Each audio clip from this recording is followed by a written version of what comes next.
আমাদের এই কোটা পদ্ধতিতে চাকরি ক্ষেত্রে না দিয়ে শিক্ষা ক্ষেত্রে দিতে হবে। ৩২ নম্বরে কি বুলডোজার এমনি এমনি চলে যায়, রাষ্ট্র দেখে না? উনি সবচেয়ে বড় বেইমানিটা করলেন জুলাইয়ের সঙ্গে। এই দেশের মানুষদের মধ্যে শেখ হাসিনা সবার আগে চিনেছেন যে ডক্টর ইউনূস একটা বড় বাটপার। উনি নিজের আখের গোছানো ছাড়া দেশ নিয়ে কোনো চিন্তা করেন না। আমার মতো একজন সাংবাদিকের কি ক্ষমতা আছে যে শেখ হাসিনাকে ফিরিয়ে আনা বা আওয়ামী লীগকে ক্ষমতায় ফিরিয়ে আনা?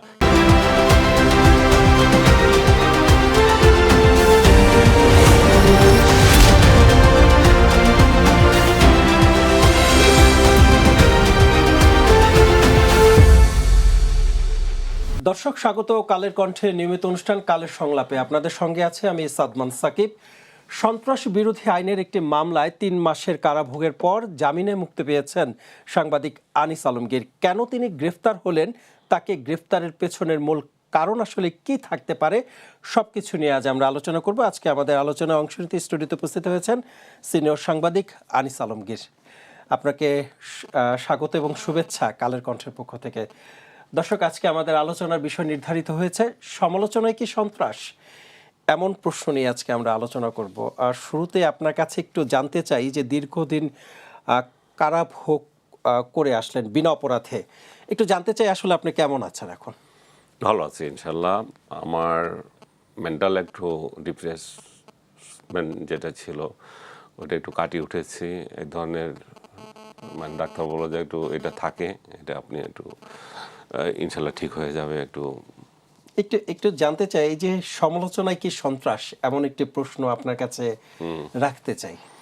এটা তো আমার কোশ্চেন, সমালোচনা কি সন্ত্রাস? এটা তো হতে পারে না, কারণ না, এটা কোনোদিনই পৃথিবীর কোথাও সমালোচনা সন্ত্রাস নয়, এবং বাংলাদেশের ক্ষেত্রে তো মোটেই নয়। যখন ডক্টর ইউনূস নিজেই বলেছেন যে আমার সমালোচনা করুন, প্রাণ খুলে সমালোচনা করুন, বরং আমরা বোকা ছিলাম। আমি নিজেও এই বোকা সাংবাদিকদের একজন, তাকে বিশ্বাস করেছি যে প্রাণ খুলে সমালোচনা করা যায়, কিন্তু দেখলাম যে না, ওইখানে সমস্ত কিছু উল্টা। উনি এই প্রাণ খুলে সমালোচনা করার কারণেই আমাকে টার্গেট করলেন এবং আমাকে দলীয় ট্যাগ দেওয়ার চেষ্টা করলেন, যেটা হচ্ছে যে যেহেতু আমি তার সমালোচনা করছি তার মানে হচ্ছে যে এটা আমি আওয়ামী লীগের লোক এবং শেখ হাসিনাকে আওয়ামী লীগকে ফিরিয়ে আনার জন্যই মানে এগুলো করেছে। এখন আওয়ামী লীগ যদি রাজনীতিতে ফিরে আসে তারা তাদের যোগ্যতায় আসবে, জনগণ যদি চায় তারা আসবে। শেখ হাসিনা যদি রাজনীতিতে আসে সে একই কথা প্রযোজ্য হবে। আমার মতো একজন সাংবাদিকের কি ক্ষমতা আছে যে শেখ হাসিনাকে ফিরিয়ে আনা বা আওয়ামী লীগকে ক্ষমতায় ফিরিয়ে আনা? কিন্তু আমার দায়িত্ব কেন হবে? একজন সাংবাদিকের তো দায়িত্ব এটা না। একজন সাংবাদিক তো কোনো একটা রাজনৈতিক দলকে ক্ষমতায় বসানো কিংবা ক্ষমতা থেকে ফেলে দেওয়ার দায়িত্ব পালন করবে না। সে করবে যা ঘটছে সেটা জানাবে, সে সেটাই জানাবে।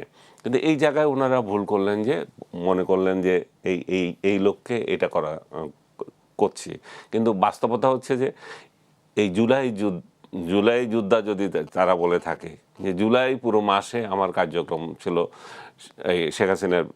আমরা সেটা দেখেছি, আপনি শেখ হাসিনার বিরুদ্ধেও তো কথা বলেছি এবং আমি উল্লেখ করেছি যে জুলাইতে আপনি দেখেন কয়টা পয়েন্ট আছে।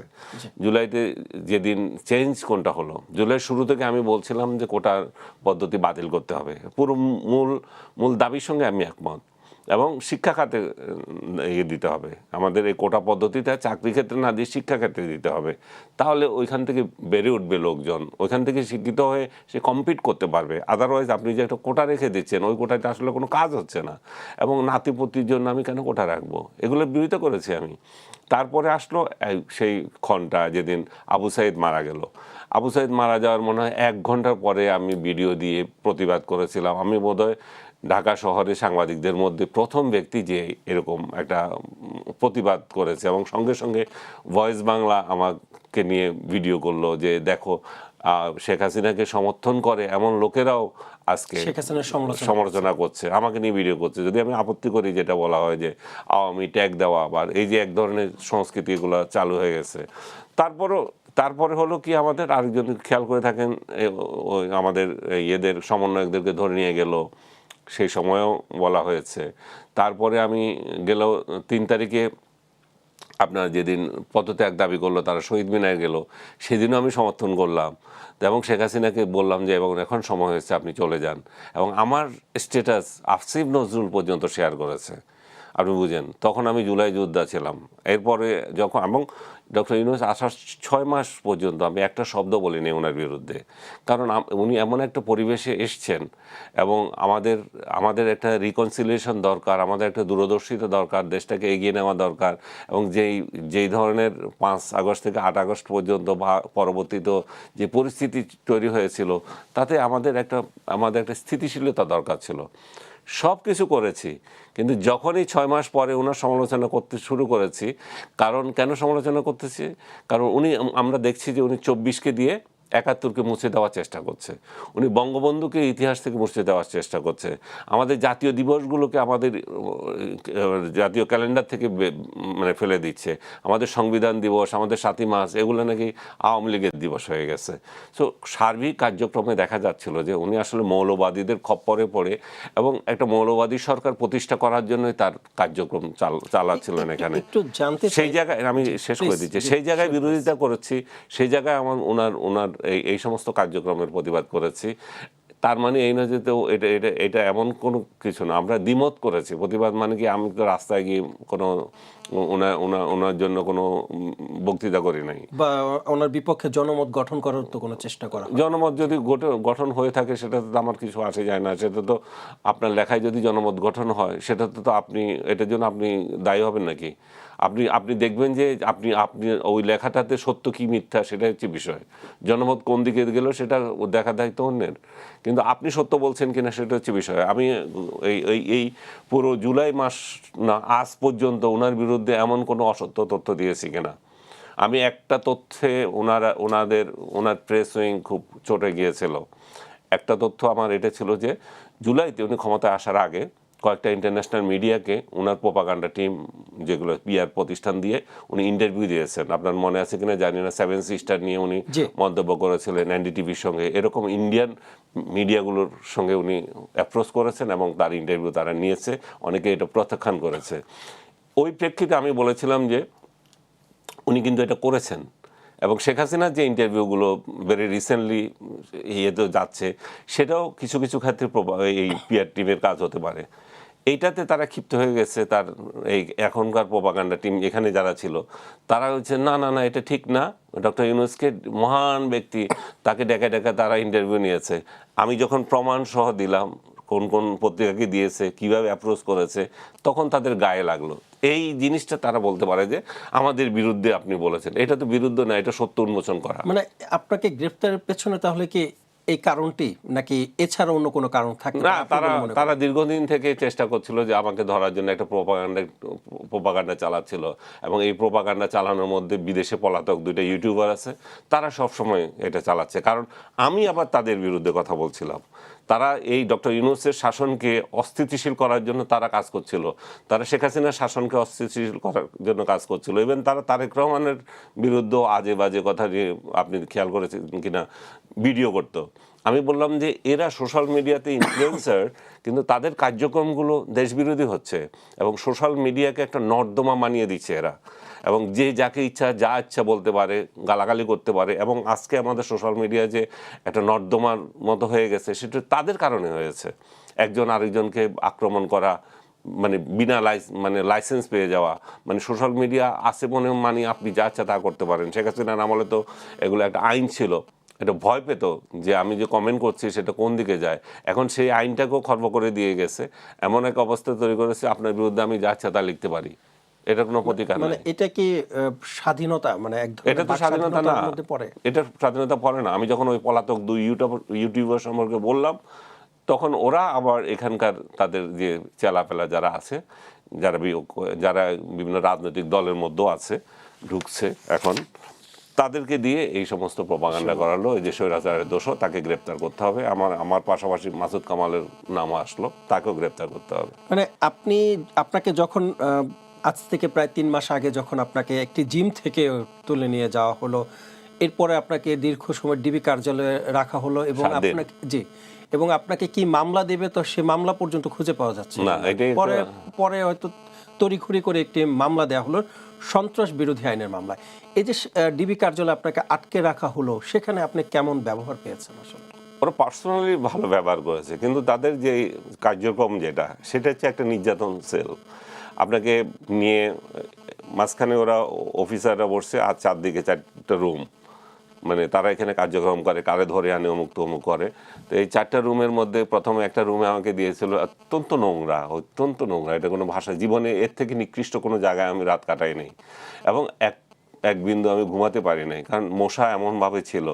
তো সেই দিন 24 ঘন্টা পরে আমাকে তারা আবার প্রডিউস করলো যখন আদালত থেকে রিমান্ডের অনুমতি পেল আবার 5 দিন, তখন আরেকটা রুমে দিয়েছিল। সেটাতে আমি নির্জন অবস্থায় ছিলাম, সঙ্গে একজন ছিল কয়েকদিন, শকত মাহমুদ ছিলেন আরেকজন সাংবাদিক, উনি কয়েকদিন ছিলেন। উনি চলে যাওয়ার পর আমার আরও নির্জনতা, একা একটা রুমে, এবং রাত দিন ঘুমাতে পারছে না, লাইট জ্বলতেছে, এবং আর বাইরে যারা আছে তারা সারাদিন চিৎকার করছে, কথা বলতেছে। এটা তো অফিসের, এটা এমন না যে আপনাকে শোয়ার জন্য কোনো বিশেষ জায়গা দিছে, কারণ একটা রুম আপনি এখানে কার্যক্রম চালাচ্ছেন, এই রুমে আপনারা বন্দি করে রাখছি। এই একটু জানতে চাই যে এখন তাহলে যে আপনি মানে জামিনে মুক্তি পেয়েছেন, 3 মাস আগের যে পরিস্থিতি এখনকার পরিস্থিতির মধ্যে আপনি কিভাবে আসলে এটা মূল্যায়ন করবেন? এখন আসলে কেমন দেখতে পাচ্ছেন? আমি এখনো যে খুব ভালো পরিস্থিতি দেখছি সেটা বলতে পারছি না, কারণ হচ্ছে এখনো সমাজে যে অস্থিরতা, ডক্টর ইউনূস যেটা মব সংস্কৃতি চালু করে দিয়ে গেছে, সেটা এখনো আমি মনে করি যে এখনো আছে, কিন্তু শক্তি হয়তো কমে গেছে, কিংবা এই মব সংস্কৃতি যে সরকার কর্তৃক স্পন্সর করা হচ্ছে না, এটা হচ্ছে গুরুত্বপূর্ণ বিষয়। ডক্টর ইউনূস আমাদের সোসাইটিকে যে স্পয়েল করে দিয়ে গেছে, 50 বছরের জন্য দেশটাকে পিছিয়ে দিয়ে গেছে, এবং মব সংস্কৃতি চালু করে দিয়ে গেছে, সেই মব সংস্কৃতি এখনও আছে, কিন্তু পার্থক্যটা হচ্ছে যে ওই তার আমলে এটা রাষ্ট্র কর্তৃক স্পন্সর করা হতো। আপনি চিন্তা করে দেখেন, 32 নম্বরে কি বুলডোজার এমনি চলে যায়? রাষ্ট্র দেখে না? এটা তো মানে রাষ্ট্রীয় যন্ত্র ছিল, রাষ্ট্র কর্তৃক ছাড়া তো যেতে পারে না, এটা পাওয়ার কথা ছিল না, এবং ঘোষণা দিয়ে বুলডোজার নিয়ে যাচ্ছে, রাষ্ট্র জানে না। সো যেটা আমি বলতে চাচ্ছি যে ডক্টর ইউনূস যে মব সংস্কৃতি চালু করে দিয়ে গেছেন সেটা এখনো বহাল, কিন্তু পার্থক্য হচ্ছে আগে সরকার এটা স্পন্সর করতো, বর্তমান সরকার সেটা প্রিভেন্ট করার কথা বলছে। আমি আমাদের স্বরাষ্ট্রমন্ত্রীকে সালাউদ্দিন সাহেবকে আমি ধন্যবাদ দিতে চাই। উনি প্রথম ওনার বক্তব্য ছিল যে মব সংস্কৃতি চলবে না, মব রাস্তা বন্ধ করা চলবে না, এই যে মবের বিরুদ্ধে উনি কথা বলেছেন, কিন্তু এটা সংস্কৃতিটা যায় নাই, সরকার থেকে স্পন্সর করা হচ্ছে না, এটা হচ্ছে বিষয়। মানে আস্তে আস্তে তাহলে কি মানে মব, যেহেতু মবের বিরুদ্ধে কথা বলেছেন স্বরাষ্ট্রমন্ত্রী, তাহলে একটা সময় দেখা যায় যে মব থাকবে না, এমনটা আশা করতে পারেন? অবশ্যই সরকার যদি এটার উদ্যোগ নেয় এবং যথাযথ ব্যত্রাঘাত করে এই মব সংস্কৃতির বিরুদ্ধে দাঁড়িয়ে, তাহলে কিন্তু এটা মব সংস্কৃতি থাকার কথা না। এগুলো তো সরকারের আশকারা ছাড়া এগুলো কখনো হতে পারে না।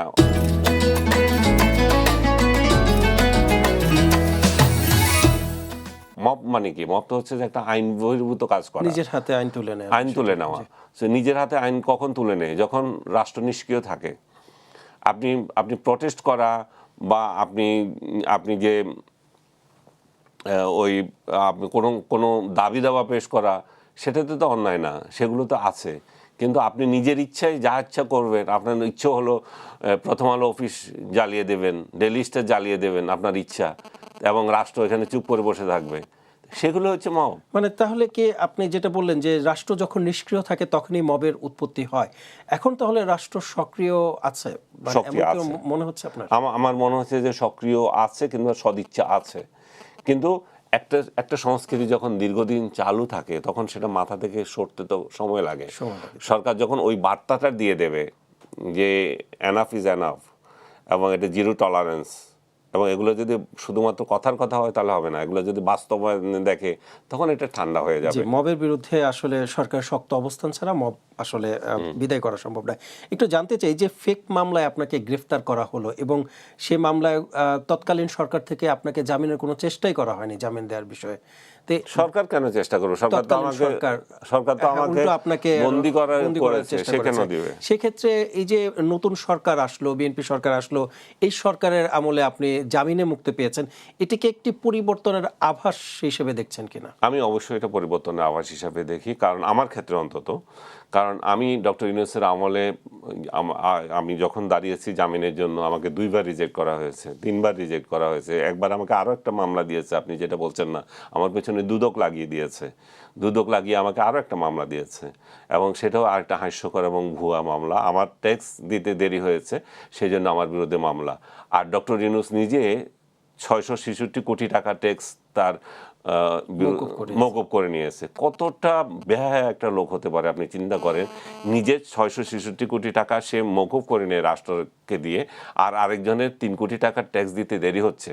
3 কোটি টাকার উপরে যেটুকু ট্যাক্স আসবে, 3 কোটি টাকা না, ওই ট্যাক্স দিতে দেরি হচ্ছে। ট্যাক্স এবং ট্যাক্স ফাইল ডেটই 14 তারিখ, আমাকে অ্যারেস্ট করা হয়েছিল 31 তারিখ লাস্ট ডেট, আমি এর মধ্যে দিয়ে দেবো ডিসিশন। তো সে সময় আমাকে অ্যারেস্ট করছে। তো আমার বাড়িঘর তছনছ করেছে দুদকের লোকজন গিয়ে, এই যে ইয়ে করে। তার মানে হচ্ছে কি, এবং তারা পরবর্তীতে তারা বুঝেছে যে এটা ভুল ডিসিশন, এবং তারা প্রমাণ পেয়েছে যে এটা আমার জমি বিক্রি করা টাকা, আমার নিজের হকের টাকা। এবং আমি এই যে বড় বড় কথা বলছে তারা আমার বিরুদ্ধে, আমাকে স্বৈরাচারের দোসর বানিয়েছে। 17টা বছর শেখ হাসিনা ক্ষমতায় ছিল, আমি 3 বছর মিডিয়াতে চাকরি করতে পারিনি, কারণ ওরা ধরে নিয়েছে যে আমি তো ওদের দালালি করি না, আমি দলীয় দাস না। দলদাস যদি থাকতাম তাহলে আমি চাকরি করতে পারতাম, আমার চাকরি করার সুযোগ হয়নি। সো আমার আর্থিক সঙ্গতি এমন অবস্থায় দাঁড়িয়েছিল, আমি জমি বিক্রি করতে হয়েছে। জমি কি কেউ শখে বিক্রি করে? জমি বিক্রি করা টাকা আমার যখন আছে, সেটাকে আবার অবৈধ টাকা হিসেবে দেখাচ্ছে। ব্যাংকের টাকা কি অবৈধ?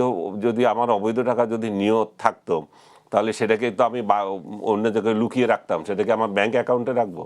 তো যাই হোক, ইউনূস একটা হাস্যকর পরিস্থিতি আমার বিরুদ্ধে হয়রানি মামলা একটা তৈরি করেছে। এই জন্যই যে তাকে সবাই মানে নিন্দা করছিল দেশে বিদেশে, যে আমার বিরুদ্ধে একটা হয়রানিমূলক মামলা দিয়েছে, মিথ্যা মামলা দিয়েছে, যে সন্ত্রাস বিরোধী আইনে। মানে আপনাকে গ্রেফতার করা প্রয়োজন, এই কারণে একটি ইস্যু তৈরি করা হয়েছে বিষয়টা এরকম না। আমাকে গ্রেফতার করেছে একটা ভুয়া মামলা দিয়ে, কিন্তু যখন এটা নিন্দা হচ্ছে তখন আমাকে ডিফেম করা, আমার বদনাম করার জন্য আমার বিরুদ্ধে একটা দুদক দিয়ে হয়রানি মামলা করে দেওয়া।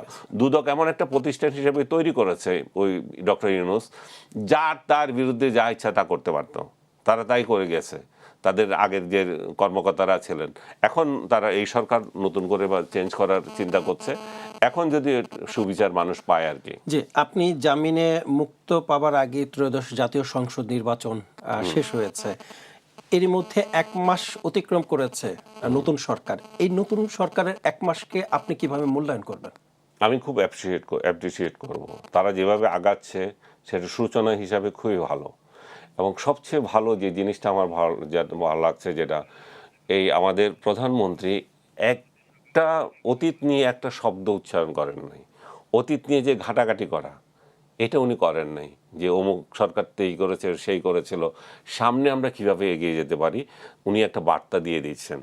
এই বার্তাটা আসলে আমাদের সোসাইটি, আমাদের সমাজে আমাদের সবাইকে নেওয়া উচিত, যে আমরা শুধু অতীত নিয়ে পড়ে থাকবো না, যেটা আমরা সামনে কিভাবে যাব সেটা চিন্তা করব। আমাদের ডক্টর ইউনূস যে সংস্কৃতি চালু করে দিয়েছিল, আওয়ামী লীগের শাসন 17 বছর, এই আওয়ামী লীগকে শেষ করে দিতে হবে, মুক্তিযুদ্ধ শেষ করতে হবে। এবং এটা সামনে যে কিভাবে দেশটা এগিয়ে যাবে, এই লোকগুলো তো এই দেশেরই, এগুলো তো বঙ্গোপসাগরে পাঠিয়ে দিতে পারবেন না, ইন্ডিয়া কিংবা পাকিস্তান পাঠিয়ে দিতে পারবেন না। সো আমরা যখন এখানে থাকবো, আমরা এখানে ক্রিমিনালগুলোকে সাজা দেব, এবং নিরীহ লোক, সত্যিকারের লোকদেরকে আমরা মূল স্রোতে এনে দেশটাকে এগিয়ে নেব, দেশের অর্থনীতিকে সচল করব। কিন্তু ওনার ওগুলো কোনো চিন্তা ছিল না। ওনার নিজের আখের গোছানো যে সমস্ত চিন্তা ছিল, আর চিন্তা ছিল আওয়ামী লীগ কীভাবে নিঃশেষ করা যায়, বঙ্গবন্ধুকে কীভাবে ডিফেম করা যায়, মুক্তিযুদ্ধকে কীভাবে হেয় করা যায়, এবং 24কে দিয়ে 71কে মুছে দেওয়া, নতুন একটা স্বাধীনতা। ভোটের সময় বলতেছিল নতুন একটা দেশ পেয়েছে। নতুন দেশ পাবো কেন? আমাদের তো 71 সালে পেয়েছি নতুন দেশ। ডক্টর ইউনূসকে আমাদের নতুন দেশ দেওয়ার, মানে তারা তো দাবি করছে যে নতুন দেশের স্বপ্ন তারা দেখেছেন, এবং সেই স্বপ্নের আকাঙ্ক্ষা থেকে জুলাই বাস্তবায়ন করেছেন। তারা তো এটা দাবি করছেন যে নতুন দেশ, সেটা তো পারে নাই। সেটা এই জায়গায় আমি বলছি, ডক্টর ইউনূস কিন্তু এই যে নতুন দেশের যে স্বপ্ন আমি নিজেও দেখেছিলাম, নতুন দেশ বলছি না, নতুন একটা যাত্রার যে স্বপ্ন আমরা দেখেছিলাম, যে ডক্টর ইউনূস এত বিখ্যাত একটা লোক, তাকে আমরা ক্ষমতায় বসিয়েছি, আমরা নতুন একটা সোসাইটি তৈরি করব, আমরা এমন একটা সোসাইটি করব, ইনক্লুসিভ সোসাইটি, সেখানে আমরা সবাই থাকবো, সবাই উপভোগ করব, দেশটাকে নিয়ে চিন্তা করব। কিন্তু উনি আসার পর প্রতিহিংসা প্রতিহিংসা প্রতিহিংসা উনি প্রতিহিংসা চালালেন। এবং আমি আপনাকে শেষ করে দিচ্ছি আরেকটা যে বিষয়টা, উনি সবচেয়ে বড় বেইমানিটা করলেন জুলাইয়ের সঙ্গে, সবচেয়ে বড় গাদ্দারিটা করলেন শহীদদের সঙ্গে, জুলাই যে শহীদ হয়েছিল তাদের সঙ্গে। কেন গাদ্দারি আপনি প্রশ্ন করতে পারেন? কারণ হচ্ছে যে এত হাজার হাজার ভুয়া মামলা উনি দিয়েছেন এবং এই ভুয়া মামলাগুলোতে মানে নিরপরাধ লোকদেরকে উনি জেলে দিয়েছেন যার সাথে মামলার কোনো সম্পর্ক নাই। আমি যদি পুরো মামলা যদি পর্যালোচনা করে 5% মামলার সাথেও যাদেরকে আসামি করা হয়েছে তারা জড়িত না। 95% লোক যে কোনো মামলা, একটাতে 700, 800, 7,000ও মামলা আছে, 10,000ও আসামি আছে, এরকম মামলা করে রেখেছে। তো এই মামলাগুলোতে মেরিট কোনো কাজে আসবে না, রিজন নাই। এবং এই মামলাগুলোর প্রেক্ষিতে প্রকৃত আসামিরা বাদ পড়ে যাবে এবং নিরীহ কতগুলো লোককে হয়রানি ছাড়া করা হবে না। তাতে কি হলো? তাতে শহীদদের প্রতি আপনি অবিচার করলেন। এই লোকগুলো তো মরেছে, এই লোকগুলো তো আমাদের সন্তান, আমাদের কারো না কারো বাবা মায়ের সন্তান তারা। তারা তো বিচারতে পাবে না। এটা মামলা বাণিজ্য থেকে এবং তার আসিফ নজরুলের খামখেয়ালিতে হয়েছে। তারা আওয়ামী লীগ ধরবে, তারা আসলে শহীদের প্রকৃত ক্রিমিনাল অপরাধী না ধরে আওয়ামী লীগ ধরছে। এবং একটা মামলায় যত আওয়ামী লীগ ধরা যায় জেলখানা সয়লাভ করে দাও, তাই করেছে। জেলখানা আপনি যান, শুধু আওয়ামী লীগ আওয়ামী লীগ আওয়ামী লীগ, আর কোনো রাজনৈতিক দলের কোনো নেতাই দেখেন। আওয়ামী লীগের প্রতি তাদের এত আক্রোশ জুলাইয়ের আগে থেকে কি তাদের আক্রোশ ছিল আওয়ামী লীগের প্রতি? না, এটা আমার মনে হয় যে এটা ডক্টর ইউনূসের নিজেরই আক্রোশ ছিল। ডক্টর ইউনূসকে খুব আমি বলতে চাচ্ছি যে উনি যে একটা গাদ্দার টাইপ বাটপার একটা লোক, সেটা শেখ হাসিনা খুব ভালো করে চিনেছিলেন। আর কেউ না চিনুক, এই দেশের মানুষদের মধ্যে শেখ হাসিনা সবার আগে চিনেছেন যে ডক্টর ইউনূস একটা বড় বাটপার। এবং ডক্টর ইউনূসের বিরুদ্ধে উনি অনেকগুলো ব্যবস্থা নিয়েছেন, যদিও উনি জেলে দেন নাই। জেলে দিলে হয়তো ডক্টর ইউনূস বুঝতে পারতেন জেল জিনিসটা কি, এবং উনি যে এত নিরীহ লোকদেরকে জেলে পাঠিয়েছেন তারা কি অমানসিক নির্যাতন শিকার এখন, তারা মেন্টালি ফিজিক্যালি, এবং তাদের ফ্যামিলি এবং সরকারি কর্মকর্তা বলেন, সাধারণ মানুষ বলেন, যে উনি যেভাবে জেলখানা ভরে রেখেছেন, উনি যদি একদিন জেলখানায় যেতেন তাহলে উনি এটা উপলব্ধি করতে পারতেন। এখন শেখ হাসিনা এই বাটপারটাকে সবার আগে চিনেছিল, যেটা বলছিলাম।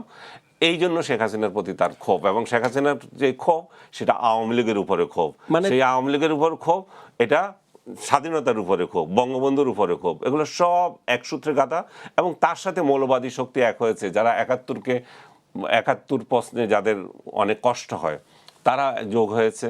এবং সেটার প্রতিফলন তো আপনি দেখতে পাচ্ছেন, সংসদে যুদ্ধ অপরাধীদের নামে আপনার শোক প্রস্তাব হয়।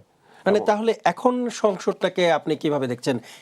আপনি বলেছিলেন যে পাকিস্তানের যে সংসদ আর এখনকার সংসদের মধ্যে আপনি তেমন কোনো অমিল খুঁজে পাচ্ছেন না, এমন একটা কথা আপনি বলেছেন। হ্যাঁ, আমি বলছি একটা ইস্যুতে, যে আমাদের যুদ্ধ অপরাধী ইস্যুতে পাকিস্তানের যে স্ট্যান্ড, আমার বাংলাদেশেরও তাই। ওইখানেও শহীদ হিসাবে ওদের নামে রেজুলেশন হয় এবং এখানে শোক প্রস্তাব হয়, তো একই তো। তার মানে তাহলে আসলে আমাদের স্বাধীনতার প্রকৃত অপরাধী কারা? আমাদের স্বাধীনতার যুদ্ধের, সেটা তো নাই। সেটা পাকিস্তানিদের কাছে ওরা মুক্তিযোদ্ধা, আমাদের এখানেও মুক্তিযোদ্ধা। আমাদের এখানে যারা যুদ্ধ বিরোধিতা করেছে, যারা দেশ চায় নাই, তারাও যুদ্ধ হয়ে গেছে। তো এরকম একটা পরিস্থিতি তো পাকিস্তান আর বাংলাদেশের অবস্থান তো এক হয়ে গেছে।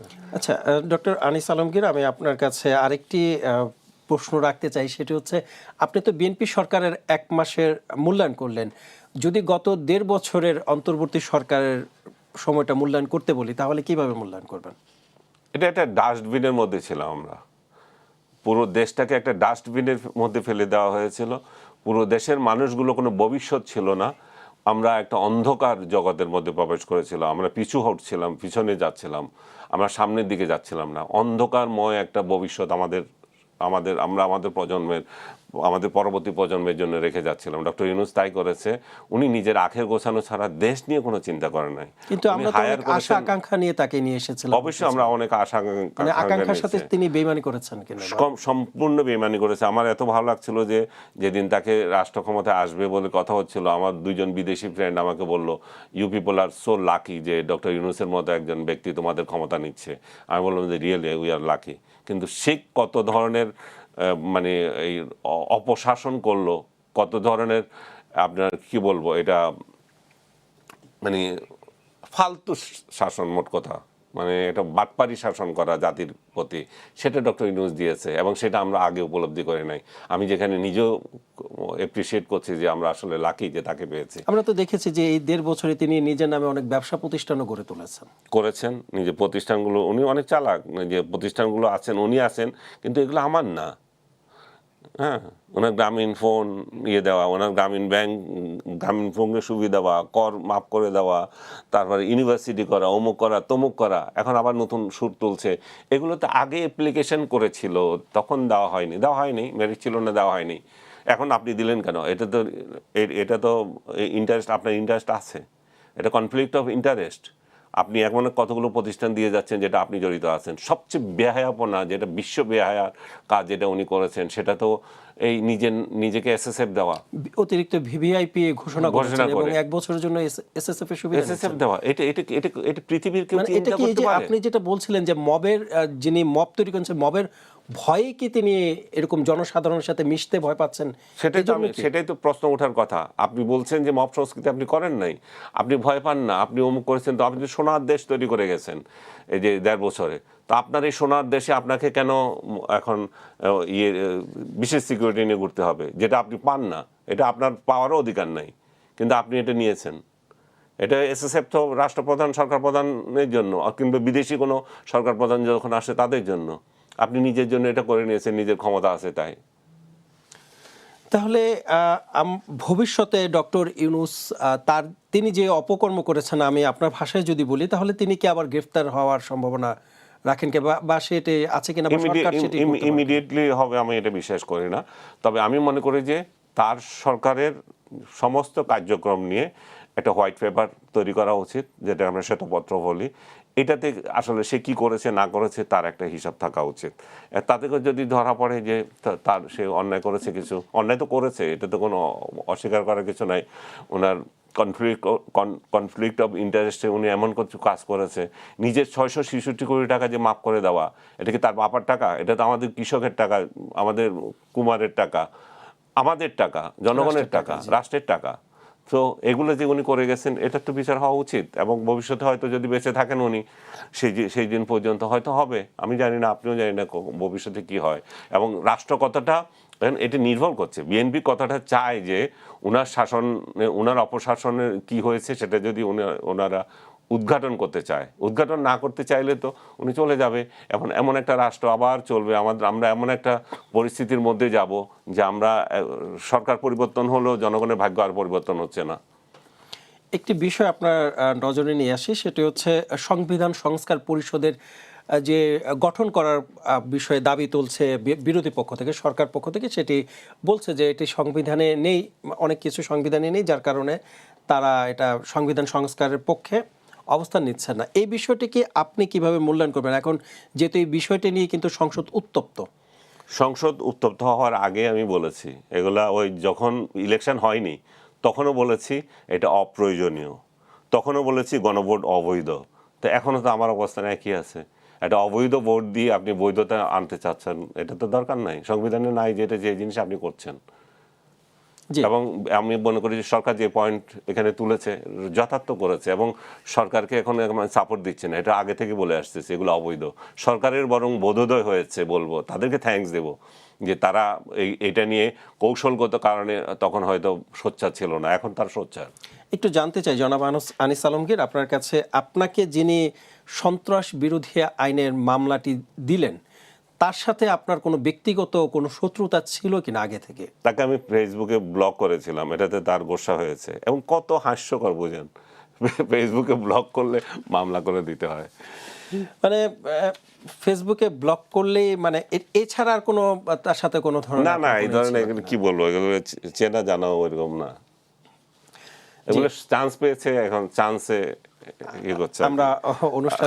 কারণ ওরা আমাকে বিনা কারণে ধরে নিয়ে গেছে, একটা মামলা দরকার, তো মামলা কারে দিয়ে করবে? এই একটা রাতের 1টা বাজে গিয়ে একটা মামলা সাজিয়ে আনছে। তো সাজানোর জন্য তো কিছু লোক আগে থেকে তৈরি আছে, ওরা তো এগুলো করছিল। আমি বললাম না, একটা প্রক্রিয়া চলছিল দীর্ঘদিন ধরে, ওনাকে গ্রেপ্তার করো। তো এই বলছে এই তো স্বরাষ্ট্রমন্ত্রী এটা করাইছিল, স্বরাষ্ট্র উপদেষ্টা। তখন ওইখানে বলা হলো যে স্যার ওনার নামে তো মামলা নাই, এই একটা মামলা তৈরি করে আনো। এই ওদেরকে বলে যে তোমরা কোনো মামলা টামলা দাও নাই কেন? তো একটা মামলা তৈরি করে আনছে। অন্তর্বর্তী সরকারকে যদি আপনার মুখোমুখি করে দেয়া হয়, কি জানতে চাইবেন তার কাছে বা তাদের কাছে? কোনো কিছু প্রশ্ন আছে কিনা, বা কার কাছে? অন্তর্বর্তী সরকারের প্রধান অথবা অন্তর্বর্তী সরকারের, আপনি আইন উপদেষ্টার কথাই যদি বলি। আইন উপদেষ্টাকে বলবো যে আপনি যে ডক্টর ইউনূসের বাটপাড়িকে সমর্থন করে গেলেন, আপনি জাতির সাথে এই প্রতারণা করা দরকার ছিল না। আপনি একজন শিক্ষিত লোক, আপনি আইন জানেন, এবং ডক্টর ইউনূসকে ব্যর্থ করার পেছনে আপনারই তো সবচেয়ে বড় অবদান আছে। কারণ হচ্ছে যে এই ব্যর্থতার মূল কি? দুইটাই একটা জেলখানাকে একটা জাহান্নাম বানিয়ে রেখেছেন আপনি। আইনের জুলুম করছেন আপনি, যেখানে মামলায় যেখানে জামিনযোগ্য সেই মামলাগুলোতে আপনি জামিন দিচ্ছেন 1 বছর 1.5 বছর পর্যন্ত। কি করে একটা লোক বিনা বিচারে জেলে থাকে? তার তো জামিনের অধিকার আছে, এবং উনি জামিন তো দেন নাই, বরং উল্টা আমাদের বিচারপতিদেরকে ভর্ৎসনা করছেন যে কেন জামিন দিয়ে দেওয়া হয়, আমরা এটা দেখব, এবং এইভাবে জামিন পেয়ে যাচ্ছে কি করে।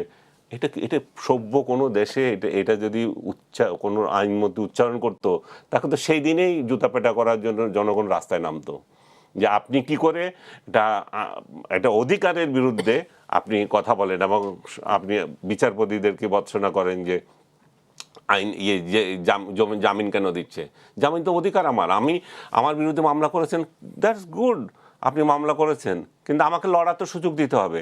আমাকে কেন আপনি 1.5 বছর ধরে 2 বছর ধরে আপনি জেলের মধ্যে রাখবেন? আমার পরিবার খাওয়ার ব্যবস্থা নাই, এমন পরিস্থিতি তৈরি করেছেন যে আমার জমি বিক্রি করতে হচ্ছে। আপনি আমাকে জেলে নিয়েছেন, এবং আমার যে মামলা আছে চার্জশিট দেন, সাজা দেন, আপনি যদি পারেন। সেটা করেন না, কিন্তু করবে না। কেন করবে না? কারণ সবগুলো মামলা তো ভুয়া মামলা হয়েছে, কিন্তু ভুয়া লোকদেরকে ধরে ধরে করেছে। এই ভুয়া লোকদের এর মামলা যখন চলতে যাবে, তখন তো একটা মামলা টিকবে না। আমি যেটা শুরুতে বলছিলাম যে আপনি শহীদদের সঙ্গে প্রতারণা করলেন, এবং ডক্টর আসিফ নজরুল এই প্রতারণার একজন মূল হোতা, এবং ডক্টর ইউনূসের শাসনকে একটা অপশাসন বানানোর ক্ষেত্রে ওনার নিজেরও অবদান আছে। ডক্টর ইউনূসের প্রেস সচিব নিয়ে আপনার মতামত একটু জানতে চাই। না, ওকে নিয়ে মন্তব্য করার মতো কিছু নাই। সে এমন কিছু হয় নাই যে সে একটা টুলস ছিল, এবং তাকে তো ডাস্টবিন শফিক বলতোই সবাই। তো ডাস্টবিন শফিক নিয়ে আলোচনার কিছু নাই। আপনাকে অসংখ্য ধন্যবাদ, আপনার মূল্যবান সময় আমাদের। আপনাকে অসংখ্য ধন্যবাদ আমন্ত্রণ জানানোর জন্য, এবং কিছু অনুভূতি শেয়ার করার যে সুযোগ দিলেন। ধন্যবাদ আপনাকে। দর্শক, আপনারা দেখছিলেন আমাদের নিয়মিত অনুষ্ঠান কালের সংলাপ। আজ এই পর্যন্তই। ভালো থাকুক দেশ, ভালো থাকুক দেশের মানুষের প্রত্যাশায়। আল্লাহ হাফেজ।